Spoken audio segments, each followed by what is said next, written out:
Great. Today we're talking all about huge lies Facebook ad agencies are telling you, what we see, what we hear in the ether of other agencies, promises, guarantees, all of the above, and things to look out for, red flags and things like that we often see, with agencies. So let's dive in. Toby, how are you doing today? Yeah, I'm great. I'm quite excited to talk about this because it's a conversation that I have with brands very often that have had just come from 10 conversations with different agencies, and they come to me with what promises have been made from those other agencies. So I'm excited to share some of those top ones. But I guess we can come at this from different perspectives, right? To put some context to that, I'm more on the sales side of our agency. So I get the initial impression of what other brands have been told by agencies during like a prospecting phase and sales calls. But then you get more of the client side, like you get more in-depth conversations with the clients around what they have been promised in the past by previous agencies. So I guess what would you say from your perspective are like the most common lies that agencies tell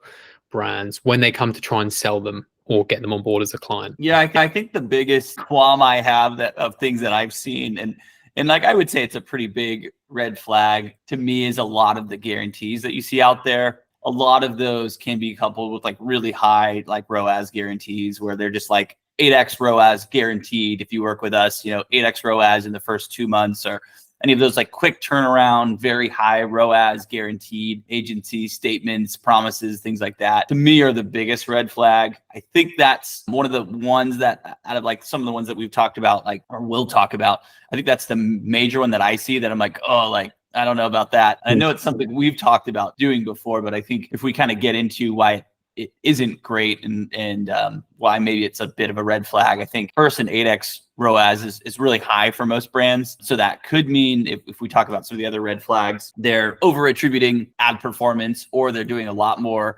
remarketing, branded type searches on Google that make things look really, really good when they might actually not be driving like incremental lifts in sales. And that high of a ROAS, to me, that's like your media buyer isn't pushing things enough if it's that high. And it really depends on brands in certain situations, which brings me to like my next point with the 8x ROAS guaranteed, is there's always like this like high guarantee ROAS without even knowing who the brand is that you're really working for. Like I see it on agency sites, like we'll give you a 5x ROAS guaranteed or 8x ROAS guaranteed. And it's like, how do you even know you can do that without even knowing like the different brands that you're going to be working with and their situation of price points and how that looks? So I think there's a lot of like red flags there. I know even we've toyed with that idea, and I just think there's so many other factors sometimes that can impact ad performance. Obviously, it's our job to, brands the best performance and pull back when things are a little shaky, which I feel like the last few weeks have been a bit more up and down. So, it's our job to pull back if we need to and kind of direct or inform, the brands of what we're seeing. Yeah. What are your thoughts on that one? The reason we've never done it is because we've never come to a guarantee that we like stand by, like fundamentally across the board, across all clients. Like I can understand there's certain circumstances where agencies might feel comfortable providing some level of guarantee, and that's if they service a very specific niche over and over and over and over again, and they can have pretty repeatable results because they service a very specific ICB and they're very specific with who they work with. So you can somewhat be a bit more predictable with your results. But for the most part, agencies don't do that. They work with different industries within a certain sector. So like, for example, we work with a lot of different types of e-commerce brands with different margins, AOV, conversion rates, creative capabilities. They've been trading for different lengths of times, which can really affect certain things. So we've never really guaranteed anything, and we don't get asked for it. I think for the most part it's just agencies trying to get their foot in the door and cause some level of intrigue. And I think, like you say, if they're they're guaranteeing a 3 or an 8x, it doesn't really matter. It's the fact that they're guaranteeing it in the first place should raise some red flags. And if they're guaranteeing that they such a high number in return on ad spend, they should be pushing a lot harder than they are. But for the most part, they want to get as many people through the door as possible. It makes commercial sense.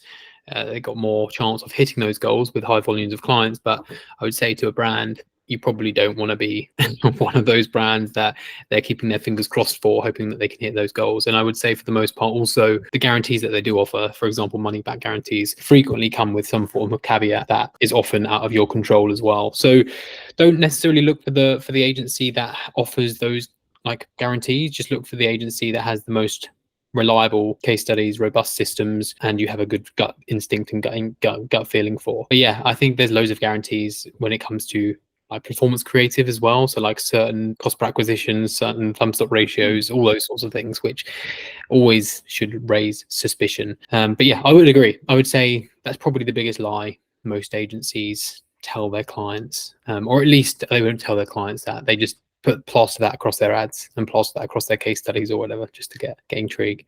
Beyond guarantees, what else is there, and what else do you notice agencies lie about? Yeah, I think the biggest thing I've seen auditing both Facebook and Google a lot of times is just overinflating performance and like making it look really good. So I'll go into a Google ad account and it'll be like could be like an 18x or a 12x ROAS. And I'm kind of like, okay, what's going on here? And some people just want Google to kind of close the sales for them and they use it in that way. But I think you have to be careful too with like spending, 80%, even like for us, I like 10% or lower, maybe 15% on like a branded search. But I'll see so many of these other agencies doing so much branded search, or what they're doing is they're blending it with more of the prospecting stuff. So they might have a dynamic search ad, which is just going to show up, or whatever search someone has. If it matches your site, boom, it shows up, matches the headline. What I see sometimes is they'll act like those are generic search prospecting ads, but they don't exclude the brand searches in those. So they look really good. They look like a search or a dynamic search ad campaign, but they're missing some of these exclusions, which are those brand terms. So then those are kind of getting added into there. So it looks really good on paper, but then when you look at where's the spend going, it's most of that going to branded search keywords. So I think that's another big one where I'm kind of like, oh, like the Google side is a bit like, it looks great, yes, but this is like basically everyone's just going to your site ready to buy anyway, which is why we like to keep that pretty low, like that 10%. If it's saturated in your market, there's a lot of competition, people bidding on your terms.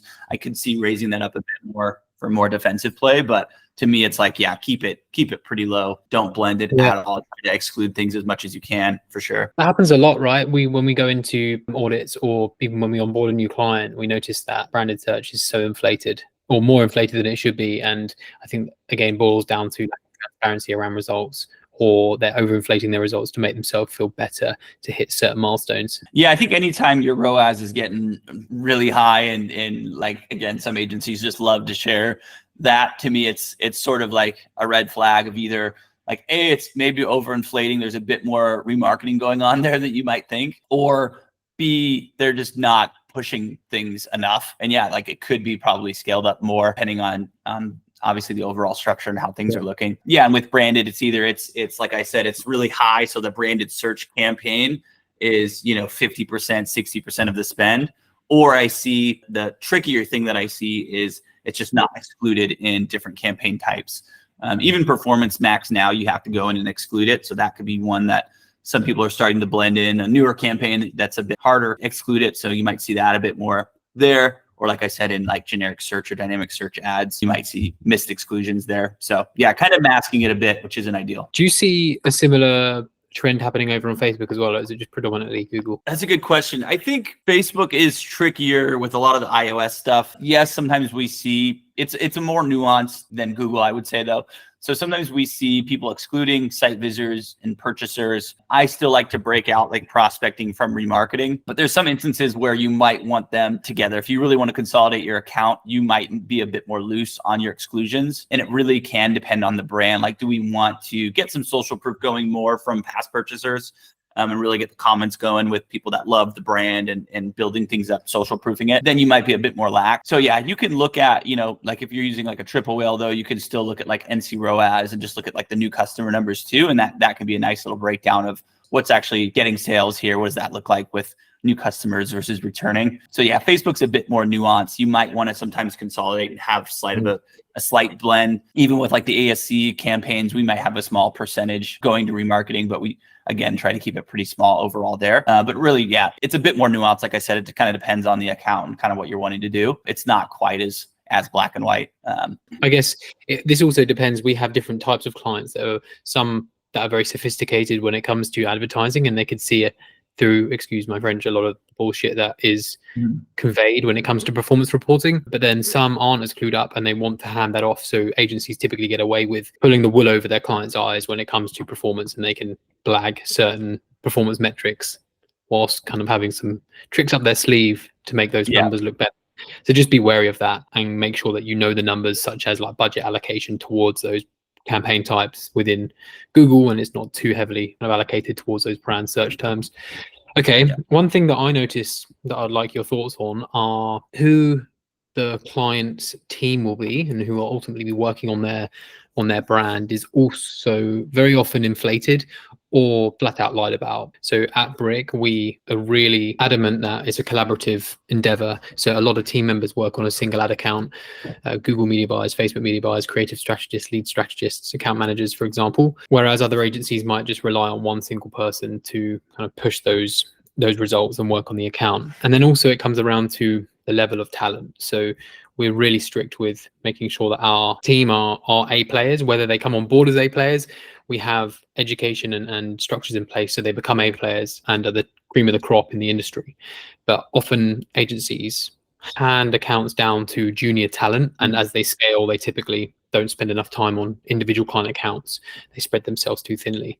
Is that something you've observed as well? And what are your thoughts on that? Yeah, there's definitely a lot there. Trying to think here what we can dive into. I think let's talk about the from my perspective, an objection or at least a comment I get by a lot of brands is that my account started with a really good media buyer to kind of cause a good impression initially, but then once we got into the rhythm of things, it's then handed down to the junior, which obviously can be a stark difference in proactivity and ultimately results. So what are your thoughts there? Do you feel like agencies typically lie about the level of talent within their agency? And if so, what are your thoughts on that? Yeah, I think I see so many different things going on in the agency sphere. Yeah, I think like you touched on, we'll bring people on. They might be more juniors, and we train them up internally pretty rigorously. They'll shadow kind of me, work with me, and then we'll kind of go through and guide them and get them to be like that senior level, which is really great. Other agencies, you might see things like white labeling, even where like their media buyers aren't even their team. It's like a totally other team that's helping them, a total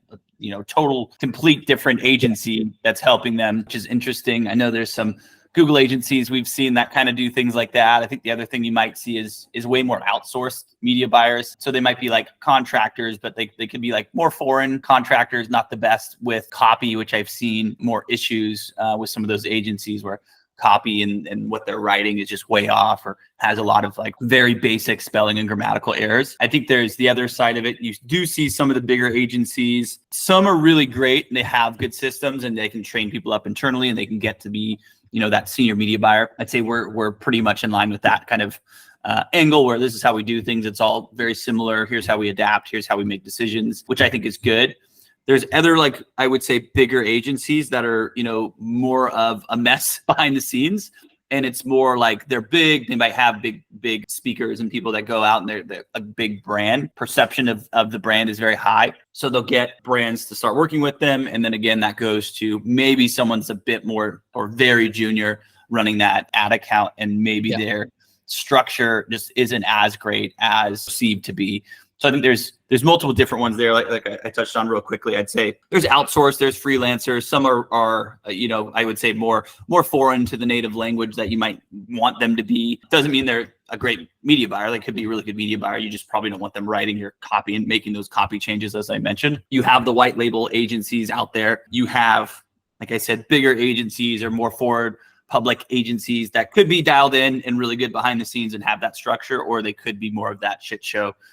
Give you that junior media buyer. I'd say the other thing I see sometimes with the bigger agencies too is you get the bigger clients. They might call them lighthouse clients, and those are where your A players are going, and then your B and C players are dealing with those smaller accounts or smaller brands. So it really it's all over the map, I would say. I think the more you get into talks with agencies, you just want to know what does that team structure look like? Who ultimately are you going to be meeting with and talking to?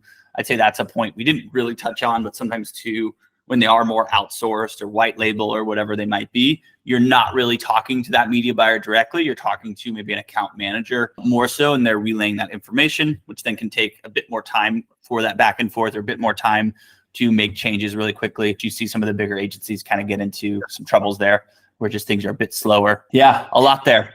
It's hard. We're making these points, and it's hard for brands to notice these red flags because maybe agencies aren't too forthcoming. Maybe they're not lying about these things, but they might not be too forthcoming with how they are set up. So I think it's arming brands with the right questions around, like, appropriate questions to ask agencies they might be considering partnering with to find out how their team is structured. And we're not saying any of these are like terrible approaches. We in fact get approached to do white labeling for other agencies, which we categorically do not do, but they are out there and they work with very high volumes of clients. But yeah, asking about how their team is structured, who will be working on my account, where do you find your talent, how do you train up your talent, and they should have a pretty robust answer for you on all of those questions, and that will give you a good idea of the type of talent and who will be working on your account. And by no means is it a bad thing that they hire junior talent, as long as they've got the processes and systems in place to make sure that they are becoming better every single day and they're going to become the top tier talent. And they should have that. So agencies should ultimately be a beacon of very good talent, and they should have the systems in place to retain that talent. So just find out more about those. So making sure that you ask those questions if they're not forthcoming with them. And yeah, whether you're happy with a team that white labels, that typically come with a lower price tag because they're going to be doing it on a higher volume. If that's what you're after, absolutely crack on. But just being aware of that is really important, because if you want a team that ultimately becomes an extension of your team and you've got the best in the world-class growth experts working on your account, that might not be the right direction to go in. But if you want a single freelancer that is quite reasonable and is a good media buyer and good at pressing buttons, but maybe you can do the copywriting, that's probably a good route to go to. So whatever's right for you, just figure out what that agency's internal structure is like from a team perspective, and then make your decision. Yeah, I think that's solid. Yeah, the question of just like, who will I have access to is a pretty good one too. I think knowing about the team structure is great. Who's going to be the media buyer? And then, can I access that media buyer, or will it have to be through somebody? What does that look like? I think is a good question. Just, again, who will I have access to working with you guys? I think is a solid question. Yeah. I think that there's probably 20 other things that we can go on here, but I think we should probably cap it off. I think we mentioned 3 things there, and the core points were big guarantees, which I think is will always be number one of the biggest lies that agencies tout. Don't fall for it. The next thing is high inflated results and just over promising and under delivering. I think also looping back to that one, we were really talking about more results part of that. So like inflating certain results to make themselves look better. Fathom note taker, sorry, they're going to have to get this out. It's I'm just denying it, and it won't stop after. I know I was, and then it comes back again. I'm like, okay, I'm giving up. So we were talking about, for the most part, the results element of overpromising and under-delivering, but I think we didn't really talk about the deliverables and the services there, which is huge. Getting very clear on the deliverables. So agencies might well say they do certain things, but when it comes to it, they don't, or it's very half-assed. So a lie there also in conjunction with the overinflating of results is, do they actually do what they say they're going to do as a bare minimum? And I think that's key, absolutely key, and is often not the case, and is probably like number 1 or number 2 of what prospects say to me, is that they promised the world and they delivered significantly under that. So we've got guarantees, over-promising and under-delivering, high inflated results, and pulling the wool over your eyes. And then we've got a team structure and who you're actually going to be working with can often be, navigated cleverly by the agency to not give you the full picture. But I'd certainly say that's an important thing to find out, depending on what your objectives are. But so yeah, I think they're probably a good 3/4 to flag and raise. What else? Anything else you'd like to comment on those 3 things? No, I think that's pretty good. Yeah, on over-promising, under-delivering, I think maybe communication is another thing. I feel like every episode turns into us talking about what to look for with agencies. But that's something I hear about too, is just like not hearing enough back from the agency. We kind of touched on maybe masking performance results, but even that, it could be reporting cadence updates, and what that cadence looks like too is just something to look out for as well. So yeah, just getting clear on what do the deliverables look like that you are kind of going to have from that agency, and getting clear there. So yeah, you can call them out or keep them in check if that isn't happening on the deliverable side of things. So yeah, definitely something to keep in mind too. I think we should leave it there. I think we could probably do a part 2 to this video. I hope that it's been somewhat useful to brands for the most part, but also agencies, to not feel like you have to fall into these traps of offering guarantees to prospects, but also for prospects and brands to not see a guarantee of any sort and feel like that's what you're going to get, because for the most part it's probably not. So yeah, I hope this is proving useful. Any questions, of course, you can reach out to us either directly or via the comments. And if there's any sort of topic that you want us to cover, we're more than happy to do so if you comment below. But until next time, Tony, any last comments? No, I think this was a solid episode. Yeah, great chatting about it. Peace out. Awesome. See ya.